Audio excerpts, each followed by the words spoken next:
boleh sama Jadi antum sekali. juga nggak boleh masuk sana. Saya belum pernah ke Masjid Al-Aqsa. Padahal ana tinggal di kota Giza, kota piramida. Jadi dari atas rumah saya itu piramida kelihatan. Kalau ana pakai mobil dari rumah saya ke Gaza itu cuma 7 jam 8 jam. Dekat sekali. Tapi itu kalau nggak ada pemeriksaan militer, nggak ada yang seperti itu. Apalagi Al-Aqsa tinggal nambah 3 jam lagi, 4 jam lagi sudah sampai. Tapi tidak diperbolehkan oleh Mesir dan oleh Israel. Bahkan anak punya teman, beliau orang Mesir, beliau diam-diam ke Al-Aqsa. Beliau keluar dari Mesir ke Yordania. Kemudian dari Yordania naik bis, diam-diam masuk Al-Aqsa. Foto di sana, kemudian upload fotonya di Facebook. Fotonya dilihat oleh Intel. Pulang ke Mesir di penjara. Segitunya? Segitunya. Makanya kemarin ketika teman-teman kita tuh di Global March tuh Gaza itu nggak bisa masuk karena itu mungkin salah satunya. Betul, salah satunya betul itu. Salah satunya. Oh guys, jadi ini membuka tabir ya. Mungkin kemarin yang banyak bertanya-tanya. Teman-teman kita banyak yang kemudian tentunya di sosial media itu shock gitu. Kenapa sih Mesir malah nggak mengizinkan untuk pergerakan ini tembus sampai ke Palestina? Kalau orang dicegatnya di Israel mungkin lain cerita ya. Betul. Itu kan dicegatnya di Mesir. Di Mesir, pusat Islam Sunni ya.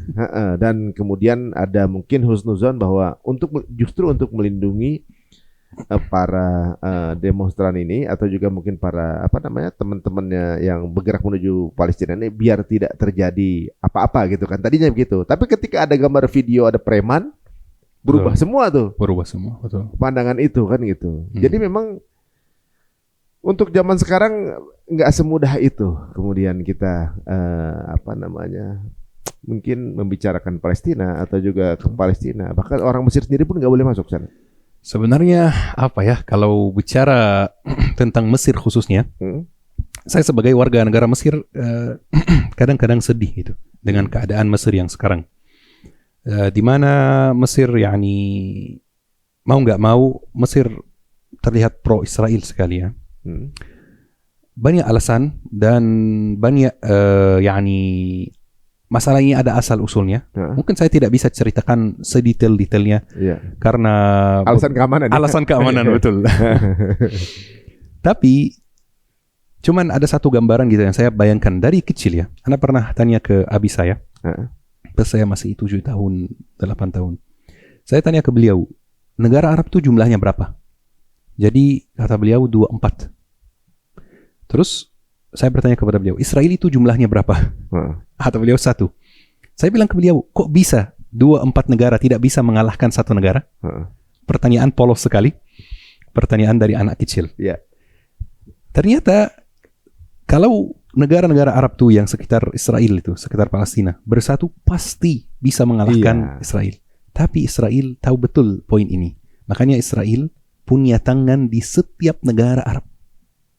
Tangan itu bisa berupa ekonomi, bisa berupa politik, bisa berupa banyak hal, intel dan lain-lain. Punya tangan di setiap negara Arab supaya mencegah negara Arab untuk bersatu. Anda mau menyampaikan satu kutipan dari Perdana Menteri keempat Israel, namanya Golda Meir. Dia itu masih hidup saat 48. Oh, Mas Nakbah. Nakbah, betul. Dia mengatakan satu kalimat, wallahi bikin hati Anas sedih.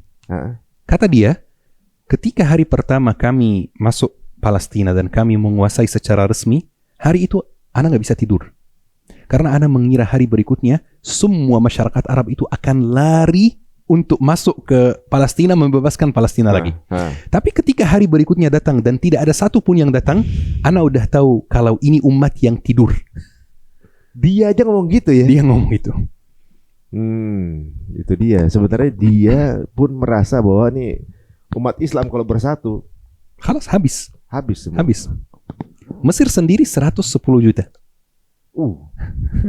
Ya ini, kenapa selalu jadikan konflik di Timur Tengah ya karena itu kali ya, karena satu bahasa, satu ras, satu budaya, satu agama. Betul. Kalau kompak selesai itu. Selesai. Cuma 8 juta orang. Selesai. Makanya dibikin konflik, pemimpinnya semua dikasih harta ya duniawi begitulah ya. pokoknya terjajahlah secara politik. Betul sekali. Tapi saya juga gini, saya ada kenalan orang Yordan ya. Mereka juga nggak bisa masuk Mesir. Nggak bisa masuk Mesir, nggak bisa masuk Palestina. Betul. Benar. Betul sekali. Betul. Masih muda-muda gitu, nggak boleh katanya masuk Palestina. Nggak boleh kecuali ada syarat yang sangat ketat. Pokoknya yang masih muda, yang laki-laki itu hampir sulit sekali, hampir mustahil. Kecuali dia punya paspor asing. Kalau dia punya paspor Yordania, paspor Mesir, dia sulit sekali masuk. Yang diperbolehkan masuk itu mungkin yang tua-tua atau yang masih anak kecil. Mereka ingin memisahkan kita dari Masjid Al-Aqsa. Mereka ingin kita lupa dengan Masjid Al-Aqsa, dengan tanah suci kita yang dijajah. Rasulullah SAW bersabda, "La tushaddu rihalu illa ila thalathati masajid." Tidak diperkenankan capek-capek melakukan perjalanan jauh kecuali ketiga masjid. Masjid Haram, Masjid Nabawi, Masjid Aqsa. 3 tanah suci. Yani Masjid Aqsa itu tidak kalah penting sama Madinah dan Mekah. Sama-sama penting, sama-sama suci. Mereka ingin kita lupa. Mereka ingin kita merasa cuman 2 tanah suci aja, Makkah, Madinah. Padahal, dan ini anak nggak pesimis atau nggak berprasangka buruk atau apa, tapi Israel kalau tidak ada tandingannya di Timur Tengah, suatu saat Israel akan masuk Madinah. Kalau nggak ada yang lawan. Kalau nggak ada yang lawan. Kenapa? Saya kasih bukti yang sangat kuat. Kita lihat seragam prajurit Israel itu. Di sini ada logo Israel, terus ada peta. Kalau kita lihat peta yang di sini, bukan peta Israel yang sekarang, tapi peta yang lebih luas. Sampai mana tuh? Dari Madinah sampai Mesir. Berarti dia punya misi segitu? Punya misi.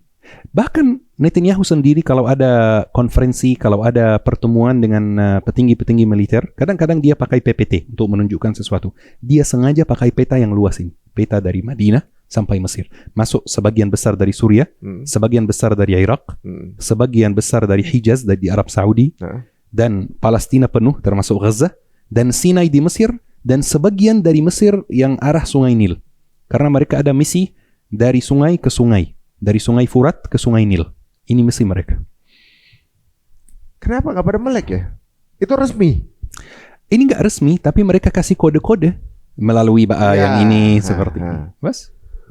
Wah, jadi kalau kita lihat nih sekarang, pembebasan Palestina itu belum bisa terlalu bisa konkret selama Mesir dan Yordan itu dijajah.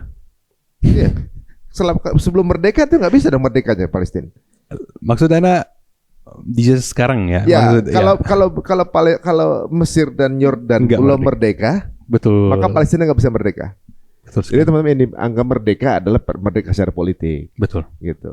Justru malah Palestina itu merdeka secara politik loh. Betul. Iya kan? Yang lain terkonfirmasi nurut ya. Mereka enggak gitu. Tapi saya dengar juga ada info menarik nih, waktu saya di Aqsa ya. Di Yerusalem itu mayoritas Islam. Betul. Mayoritas sana. Dan memang populasinya itu kalau di sana tuh nggak dikotakin, ibaratnya berbaur sama Yahudinya. Mereka percaya bahwa Yerusalem itu paling aman karena negara Muslim semarah-marahnya nggak akan ngebom itu. Satu, ada Aqsa, dua, di sana ada orang Muslim juga. Kalau ngebom Israel Tel Aviv misalnya, mayoritas orang Yahudi, nah itu bisa tuh. Tapi kalau Yerusalem nggak, karena masih banyak orang Muslim di sana, mayoritas bahkan. Dan ada Aqsa juga. Saya pikir berarti yang pakai politik human shield itu mereka sebenarnya. Betul sekali. Mereka berlindung di balik orang-orang Palestina supaya nggak diapa-apain itu. Betul. Tapi di sisi lain mereka juga menuduh Hamas pakai human shield. Betul sekali. Inilah dia. Dan uniknya waktu di sana tuh saya ada juga yang saya ngeliat itu agak miris. Itu ada polisi-polisi Israel. Ya, prajurit.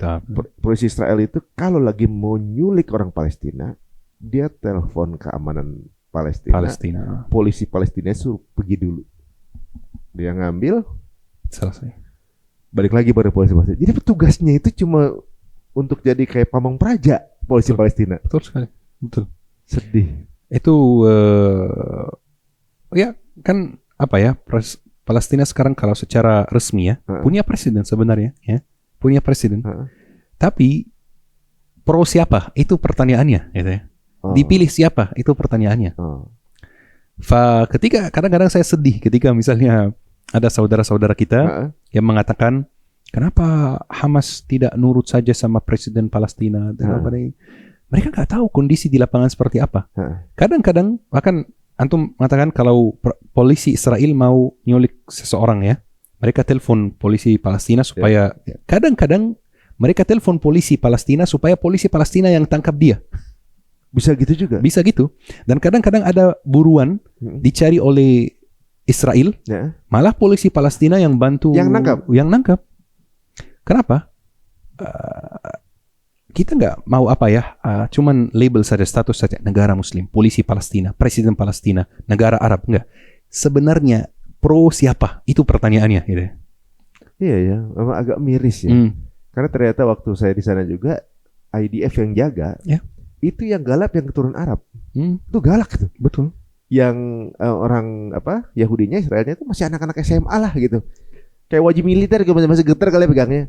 Tapi yang keturunan Arabnya malah yang galak-galak. Betul sekali. Tapi agamanya ini dibilang Druze atau ya non Muslim gitu ya. Betul. Tapi keturunan Arab itu yang lebih galak katanya. Ya ini agama Druze, ternyata saya baru tahu ada agama Druze itu di sana gitu ya. Betul. Ternyata agama Druze itu ada di Suriah, di Lebanon, di Palestina dan di Israel juga. Waduh. Ternyata makin banyak tahu, makin miris. Ada kabar baru guys, katanya Trump ini mengumumkan ajakan gencatan senjata Iran dan Israel barusan keluar, tapi Irannya belum menyepakati. Kenapa bisa begitu pandangan antum? Trump itu salah satu alasan dia dapat banyak dukungan dari masyarakat Amerika karena dia anti perang Amerika di luar Amerika. Dia kan kemarin dia yang pulangkan tentara Amerika di Afghanistan. Iya. Betul. Dan dia memang salah satu visi misinya yang dia sampaikan kepada masyarakat Amerika bahwa dia tidak ingin Amerika terlibat di dalam perang di luar Amerika. Jadi ketika kemarin dia menyerangi Israel, banyak warga Amerika yang protes. Menyerangi Iran, betul. Banyak warga Amerika yang protes. Kita lihat di Amerika ada beberapa aksi gitu menolak hal ini karena mereka pilih Trump supaya Trump menghentikan perang Amerika di luar Amerika. Seperti ini. Dia sebenarnya Trump ini di antara tekanan dari lobby Zionis di Amerika yang mensupport dia dan mendanai kampanyenya dan tekanan dari warganya sendiri yang tidak mau dia terlibat di dalam perang di luar Amerika. Trump tidak mau ini marah. Jadi dia menyerangi Iran, di waktu yang sama langsung mengajak gencatan senjata. Pedagang juga dia berarti. Bisnisman ya. Oh, bisnisman ya. Tapi sebenarnya katanya dia melakukan ini kan di luar Kongres kan. Betul, sendiri. Berarti ada tekanan lebih kuat dong berarti. Betul sekali. Ini secara legal di Amerika tidak bisa mengumumkan perang tanpa persetujuan Kongres. Tapi ya kita lihat kondisi demokrasi di negara paling demokrasi di dunia seperti apa. Udah mulai runtuh nih. Udah mulai ya kendor juga ya, runtuh ya. Karena kalau misalnya dia udah pantas untuk di-impeach. Udah pantas untuk diturunkan. Betul. Dikarenakan tidak melaksanakan kebijakan tanpa persetujuan Kongres.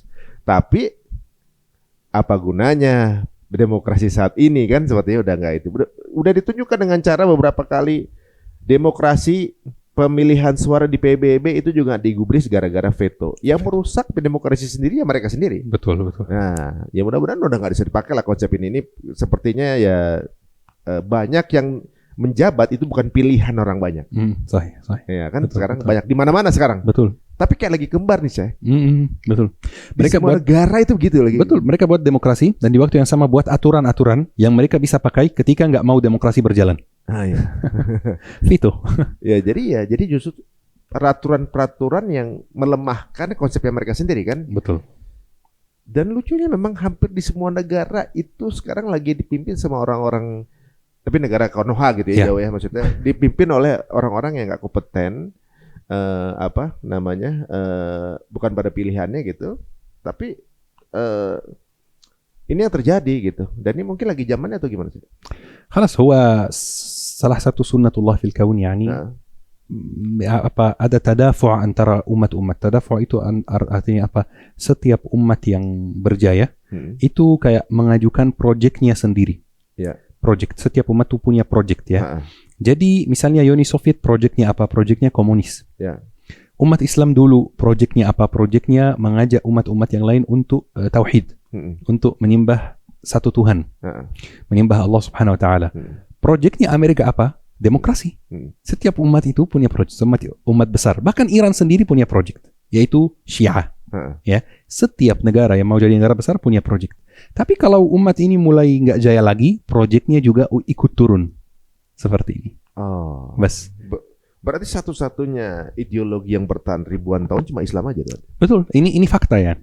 Iya. Karena kan komunis ngikutin pendirinya, ya betul. Kan? Pendirinya meninggal selesai. Betul. Stalin segala macam itu kan selesai itu. Betul.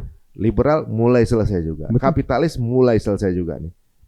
Sahih. Islam karena memang janji dari Rasulullah SAW bahwa umat ini akan jaya lagi dan akan bangkit lagi. Ya. Dan ini juga masuk ke ranah sunnatullah fil kaun. Karena kita kalau udah memahami sunnatullah fil kaun, aturan-aturan Allah di bumi ini, kita bisa menganalisis banyak peristiwa yang terjadi di sekitar kita.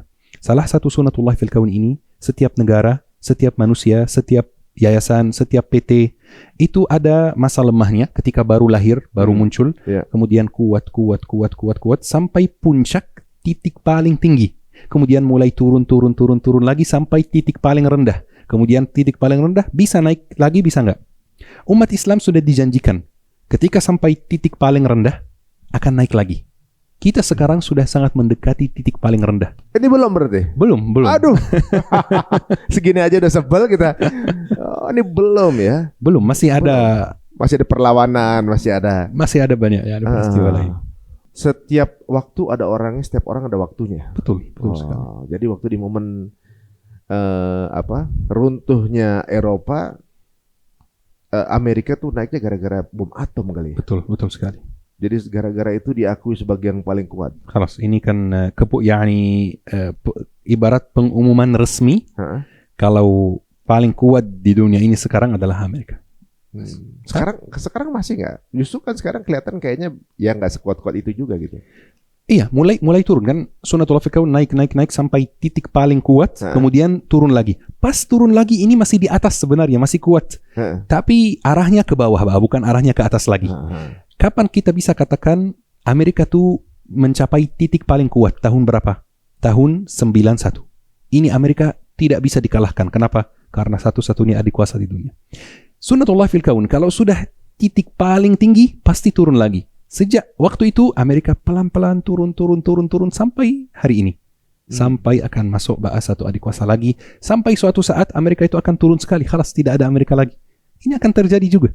Dan kita akan melihatnya. Mungkin bukan kita, wallahu a'lam ya. Mungkin anak kita, cucu kita nggak tahu. Tapi pasti akan ada satu saat Amerika itu nggak berpengaruh sama sekali. Oh ya, lagi pula mereka juga baru berkuasa berapa puluh tahun juga ya kan ya. Betul. Jadi teman-teman semua, karena kita hidupnya baru di zaman ini, kita rasa kita lahir mana negara dari kita lahir, negara adidayanya ini gitu kan. Betul. Ya, kalau kita punya umur jauh lebih panjang, mereka dulu belum ada negaranya kan. Betul. Waduh, ini makin menarik. Jadi kalau kita lihat kondisinya sekarang kayak kurang menguntungkan bagi umat Muslim, bagi Palestina, kita cuma disuruh sabar berarti saya. Kita disuruh sabar. Yang pertama, sabar, memperbaiki diri. Muhasabah diri. Kenapa kita bisa selemah itu? Kenapa kita bisa selemah itu? Kenapa kita bisa, mohon maaf ya, saya to the point saja. Kenapa kita bisa sehina itu di mata dunia? Tidak ada yang mengangkat kita. Tidak ada yang merasa kita bahwa kita ini kuat. Tidak ada yang merasa bahwa kita ini kuat. Dan yang keempat, kita harus berada di barisan yang benar. Jangan sampai kita salah barisan.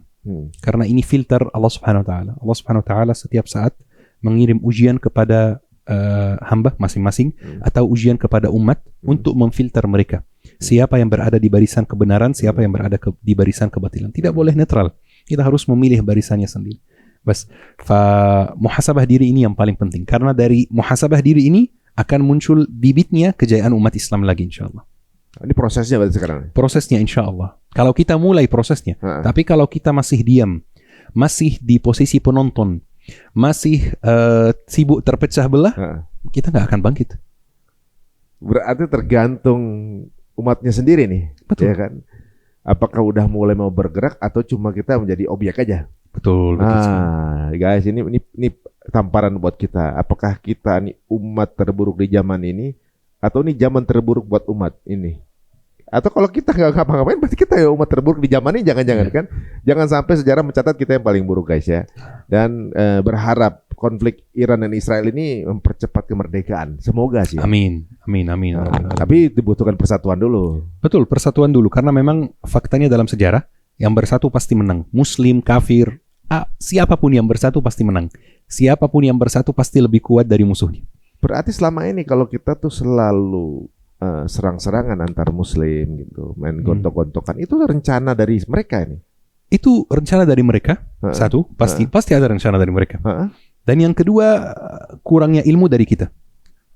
Ketika kita salah menentukan musuh, kita kehilangan konsentrasi. Sehingga kita tidak bisa mengenal musuh kita ini siapa. Banyak yang bilang musuh kita ini A, musuh kita ini B, musuh kita ini dari dalam umat sendiri, musuh kita ini siapa. Padahal musuh jelas di depan mata kita. Zionis. Hari ini Palestina, besok Madinah, besok lagi Irak, besok lagi Suriah. Sudah ada sebagian dari Suriah di tangan mereka. Besok Mesir, dan mereka nggak akan berhenti. Nah itu dia mestinya. Kalau paham ilmunya akan tahu fokus di mana arah musuhnya. Soalnya banyak yang sibuk untuk menyerang saudaranya sendiri, temannya sendiri gitu ya. Padahal di depan mata ada musuh gitu ya. Mulai kita pikirkan nih guys ini. Siapa tahu ya ini adalah momen di mana andil kita walaupun sedikit, keberpihakan kita akan dihitung oleh Allah. Betul. Dan menariknya ya sekarang ini kan banyak juga fitnah-fitnah katanya. Ini adalah proksi dari salah satu politik gitu ya. Menurut antum gimana? Ana kemarin sempat buat satu video, satu kajian itu full membahas fitnah-fitnah yang dilontarkan kepada Hamas. Menurut saya fitnah kepada Hamas ini fitnah yang bukan hanya buruk, bukan hanya bikin kita terpecah belah, tapi ini fitnah keji. Kenapa fitnah yang sangat keji? Karena Hamas itu faktanya satu-satunya orang yang melawan Israel di lapangan dari kalangan kita Ahlus Sunnah wal Jamaah. Siapa lagi yang melawan Israel di lapangan? Nggak ada lagi, khalas selesai dari Ahlus Sunnah wal Jamaah. Hanya Hamas. Kalau kita menuduh Hamas macam-macam itu sangat bahaya, melemahkan para mujahidin di lapangan, garda terdepan umat Islam. Seandainya nggak ada Hamas, kita ini umat Ahlus Sunnah wal Jamaah nggak punya harga diri, khalas sudah. Yang masih menjaga harga diri kita sampai hari ini adalah Hamas, karena mereka yang menjaga nama baik kita dan menjaga Baitul Maqdis, menjaga Masjid Al-Aqsa. Yang lain semuanya nggak ada. Yani kita to the point saja ya. Iya ya, ini tamparan guys ya. Ini sebuah fakta yang baru kita dengar juga bahwa kalau nggak ada mereka benar kita malu ya. Khalas sudah. Dianggap nggak punya marwah ya. Betul sekali. Waduh, kalau kondisinya sekarang gimana? Dalam kondisi walaupun tanpa makanan, tanpa suplai logistik, mereka ini udah kalah atau memang masih bertahan? Ini ada satu poin yang bagus sekali ya kita pikirkan. Kenapa Israel menyerangi Gaza? Itu alasannya apa? Gaza tuh kecil sekali. Gak ada sumber daya alamnya sama sekali. Kecuali ada tapi diambil sama negara lain. Tapi sekarang buat apa ya ini menyerangi Gaza? Mereka punya lahan yang luas, sudah dijajah mereka puluhan tahun. Buat apa menyerangi Gaza? Karena kita bisa katakan bahwa Gaza satu-satunya tempat yang tidak mau tunduk pada Israel. Sebenarnya mereka menyerangi Gaza karena selama ini mereka gagal menjajah Gaza. Iya, sampai sekarang ya. Sampai sekarang. Berarti kesimpulan satu-satunya tempat yang nggak bisa dijajah oleh Israel adalah Gaza. Gaza. Ini kata Rasulullah, bukan kata saya. Iya, karena negara lain terjajah secara politik kan. Betul. Rasulullah pernah membahas Gaza dalam hadisnya. Yani Gaza pernah dibahas oleh Rasulullah. Rasulullah SAW bersabda dalam hadisnya bahwa khairu jihadikum ar-ribat. Di akhir zaman, jihad yang paling baik itu adalah jihad ribat. Jihad ribat itu adalah tetap di tanah sendiri, tetap di lahan sendiri, tidak bergerak, tidak kabur, dan bertahan, tidak bergerak dari tanah sendiri sama sekali. Itu namanya ribat. Dan Rasulullah melanjutkan hadisnya, wa khairu ribatikum Asqalan, dan ribat yang paling baik di akhir zaman itu di Asqalan. Asqalan itu Gaza di dalam Asqalan. Gaza sebagian dari Asqalan. Rasulullah menyampaikan hadis ini sebagai nubuat. Kenapa? Waktu itu Asqalan bukan negeri muslim sama sekali.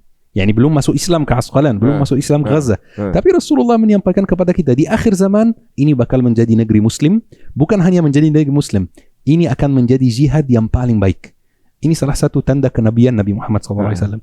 Bisa mengetahui informasi hal-hal yang akan terjadi di masa depan. Satu-satunya tempat yang isinya ada jihad paling baik menurut Rasulullah, Gaza sekarang. Imam Syafi'i itu lahir di Gaza. Imam Syafi'i. Tapi kadang-kadang ditanya, orang mana? Imam Syafi'i jawab, kadang-kadang jawab orang Gaza, kadang-kadang jawab orang Asqalan. Jadi dua-duanya sama.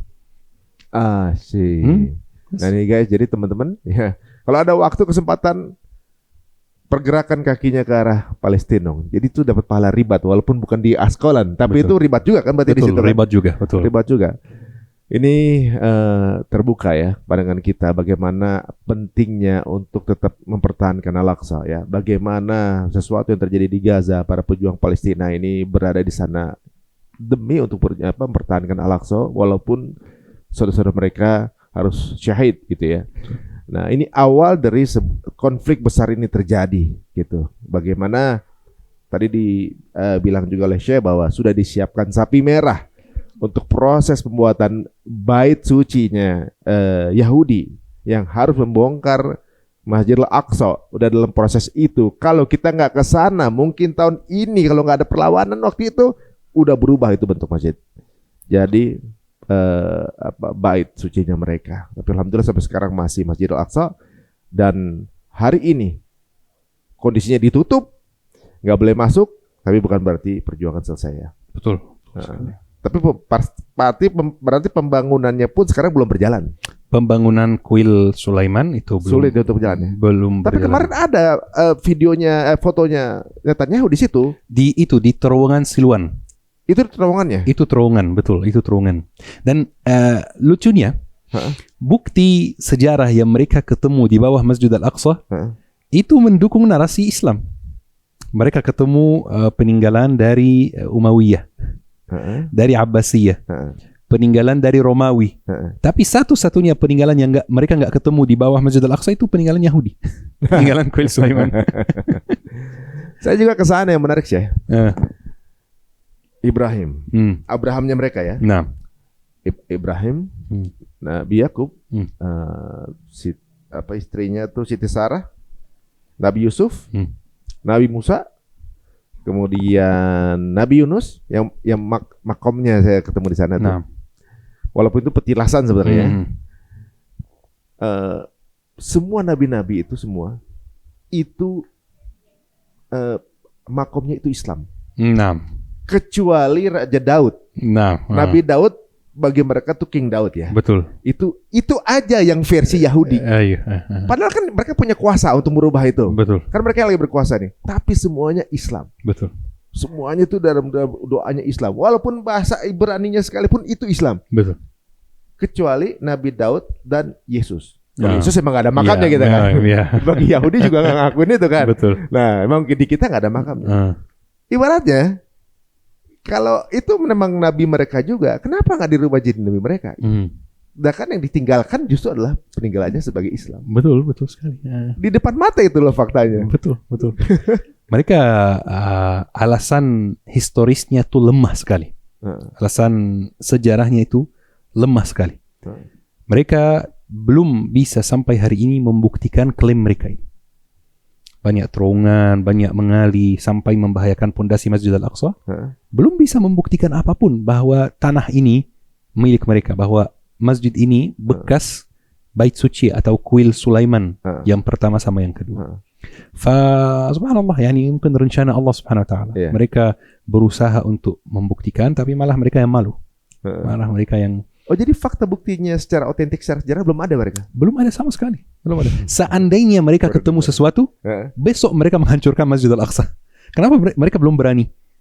Bukan karena takut pada kita sebenarnya, ya. Bukan karena takut pada kita. Karena mereka belum ada alasan di depan dunia. Oh, nggak ada bukti. Ada bukti, ya ada. Karena setiap langkah yang dibuat oleh negara tuh harus ada alasan di depan dunia internasional gitu. Belum ada. Ya. Mereka sendiri bikin peraturan hak asasi manusia, social consent sesuai dengan peraturan internasional harus disepakati bersama. Ternyata mereka nggak menemu alasannya bahwa daerah Aqsa adalah bekas bait suci. Betul. Berarti itu hanya dongengnya mereka. Hanya klaim mereka saja. Klaim mereka aja.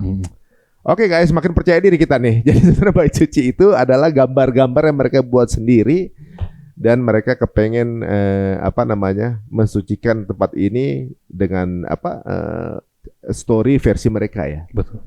Aduh, jazakallahu Syekh, ini banyak penjelasan yang saya baru dengar mengenai Palestina dan juga banyak pengharapan masyarakat mengenai apa yang sedang terjadi perang ini, mudah-mudahan menjadi mengarah kepada kemerdekaan. Kalau teman-teman semua ingin mengenal Syekh lebih dalam, monggo silakan @Instagram dari Syekh. Instagram saya. Betul, Syekh Muhammad Al-Fuli.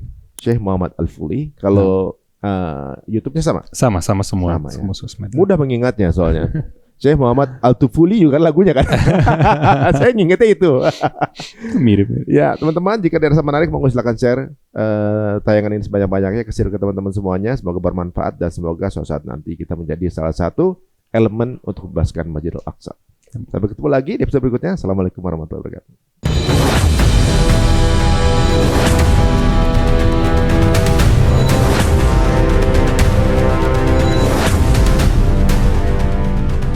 Dan ketika luka ini terus kita dramatisir, maka luka ini akan bisa menghancurkan diri kita. Kita akan kehilangan fitrah-fitrah baik kita. Karena ujian adalah tanda cinta Allah dengan cara yang berbeda. Semua yang sudah Allah takdirkan pada diri kita adalah orang yang beriman kepada qada dan qadar. Kami pasrahkan semuanya kepadamu ya Allah. Jika datang ajal pun jemput kami ya Allah. Tolong izinkan wafatkan kami husnul khatimah.